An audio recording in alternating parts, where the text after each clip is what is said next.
Episode 3 में हम देखते हैं कि यूनिंग फिर से 2019 में पहुंच गया था और वो अपने आप को रस्सी से हैंग होते हुए पाता है। यांग बड़ी मुश्किल से उसे नीचे उतारता है, कहता है तुम फिर कभी मरने की मत सोचना, अगर तुम पैसे नहीं चुका सकते तो हम यहाँ पर रह सकते हैं। वो कहता है कैसे पैसे?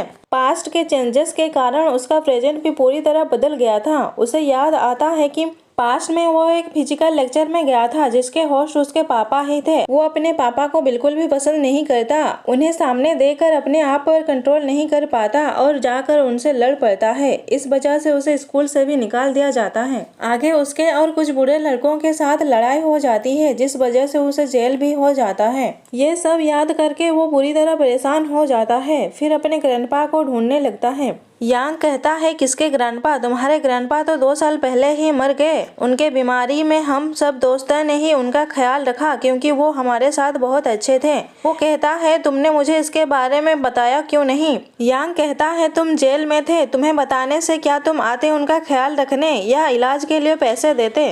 तभी उसे जिया का पुराना फोन याद आता है तो वो उसे ढूंढने लगता है। यांग उसे समझाता है कि तुम्हें अपने लाइफ को ऐसे शराब में नहीं डुबाना चाहिए। बाहर जाकर कोई जॉब क्यों नहीं करते?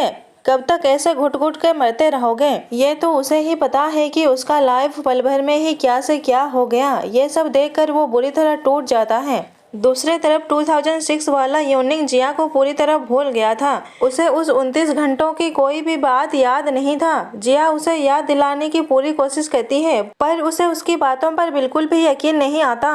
कल तक वो जिस चीज को बड़े प्यार से खा रहा था अब वो उसे पसंद ही नहीं है। ये देखकर ग्रैंडपा भी टेंशन में आ जाते हैं।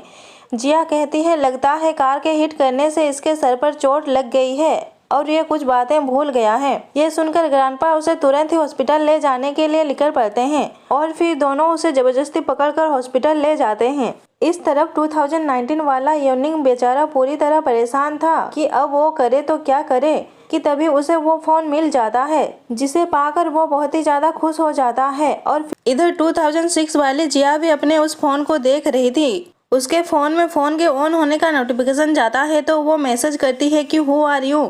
यूनिंग भी उसका मैसेज देखकर उसे पूछता है कि तुम कौन हो। दोनों एक दूसरे का ईयर देखकर शॉक्ड हो जाते हैं क्योंकि उसका फोन 2006 से 2019 में कनेक्ट हो गया था।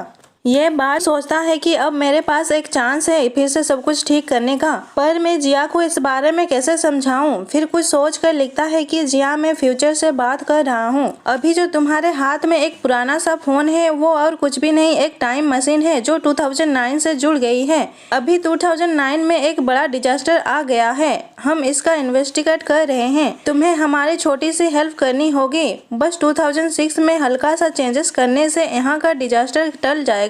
तुम हमारी एक टर्मिनेटर हो। जिया को उस पर बिल्कुल भी यकीन नहीं आता और उसे धमका कर सो जाती है। यूनिंग उसे यकीन दिलाने के लिए कल के विनिंग लॉटरी नंबर बताता है। जिया उठकर अपने पापा से विनिंग लॉटरी नंबर पूछती है तो ये वही नंबर था जो यूनिंग ने उसे बताया था। ये देखकर उसे उसकी बातों पर पूरा यकीन हो जाता है और वो उसके मिशन को पूरा करने के लिए मान जाती है। वो बताता है कि यूनिंग फ्यूचर का हीरो है, कुछ बुरे लोगों की वजह से उसकी लाइफ फ्यूचर में बर्बाद हो गई।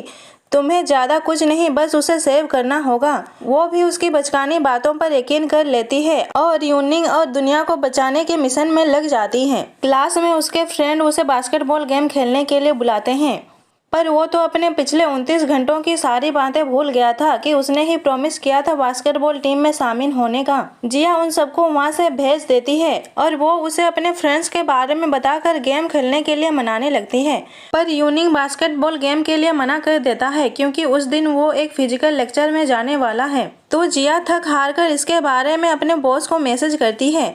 वो कहता है तुम्हें उसे कैसे भी करके लेक्चर में जाने से रोकना होगा क्योंकि उस लेक्चर के होस्ट उसके पापा हैं और वो अपने पापा को बिल्कुल भी पसंद नहीं करता। अगर वो वहाँ गया तो उन्हें देखकर अपने आप पर कंट्रोल नहीं कर पाएगा और उनसे लड़ पड़ेगा जिसकी वजह से उसके स्कूल से भी निकाल दिया जाएगा और उसकी लाइफ पूरी तरह बर्बाद हो जाएगी।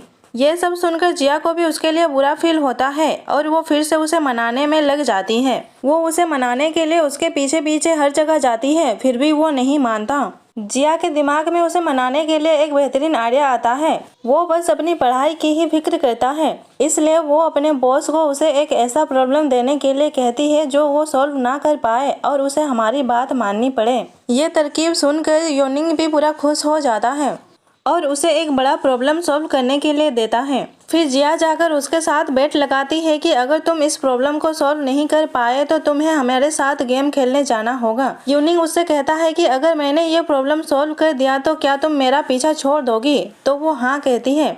उसे अपने से दूर करने के लिए योनिंग भी बेट लगा लेता है और प्रॉब्लम को सॉल्व करने लगता है। वो प्रॉब्लम बहुत ही ज़्यादा डिफिकल्ट था। उसे सॉल्व करते करते वो परेशान हो जाता है।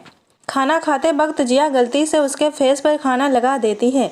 जिया उसके फेस को देखकर कहती है, तुम्हारा फेस कितना लॉन्ग है, इससे तुम बहुत ही ज़्यादा क्यूट लगते हो। वो कहता है, मैं कोई बेबी हूँ क्या जो क्यूट लग रहा हूँ? मैं हैंडसम हूँ, क्यूट नहीं। और इसी के साथ ही एपिसोड 3 यहीं पर एंड होती है। और हाँ, जाने से पहले चैनल को सब्सक्राइब करते हुए जाना। Thank you.